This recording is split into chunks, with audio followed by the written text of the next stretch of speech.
Hi நண்பா நண்பீஸ். டீச்சர்ஸ்க்குலாம் ஒரு முக்கியமான அப்டேட்டு.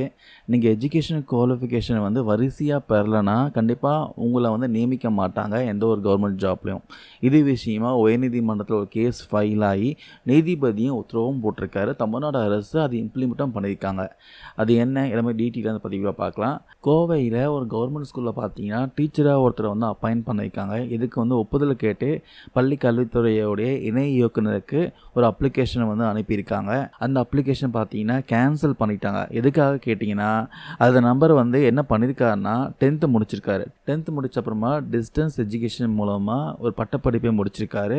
அதுக்கப்புறம் பிஎட் முடிச்சிருக்காரு. இதெல்லாம் முடிச்சிட்ட அப்புறம் தான் 12th பாஸ் பண்ணியிருக்காரு.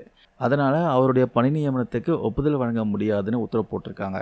அதுக்கப்புறம் அந்த டீச்சர் வந்து என்ன பண்ணியிருக்காங்கன்னா உயர்நீதிமன்றத்தில் வந்து கேஸ் ஃபைல் பண்ணியிருக்காங்க. இந்த டீச்சர் தரப்பில் வந்து என்ன சொல்லியிருக்காங்கன்னா, கல்வி தகுதிகள் அனைத்தும் அவரால் முடிக்கப்பட்டதாகவும் பணி நிரந்தரம் செய்ய வேணும் கேட்டுக்கொண்டிருக்காங்க.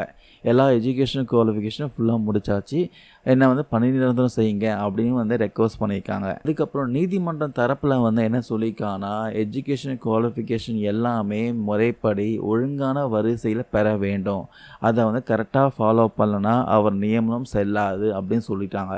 அது மட்டும் இல்லாமல் அந்த ஆசிரியருக்கு எந்த விதமான ஊதியம் அல்லது நன்மை எதுவுமே வழங்கக்கூடாது, நியமனம் ரத்து செய்யணும்னு நீதிபதி உத்தரவு போட்டிருக்காங்க. இந்த விஷயம் பார்த்தீங்கன்னா எல்லா ஆசிரியர் பணிக்கான விண்ணப்பதாரர்களும் கல்வி தகுதி ப்ராப்பராக சரியாக வந்து ஒழுங்காக முடிச்சிருக்கணும், வரிசையாக முடிச்சிருக்கணும். இது வந்து கண்டிப்பாக இதை ஃபாலோ பண்ணால் தான் உங்களுக்கு பணி நியமனம் கிடைக்கும். அதுக்கான முக்கியமான நினைவூட்டுதல் தான் இந்த மேட்ரு.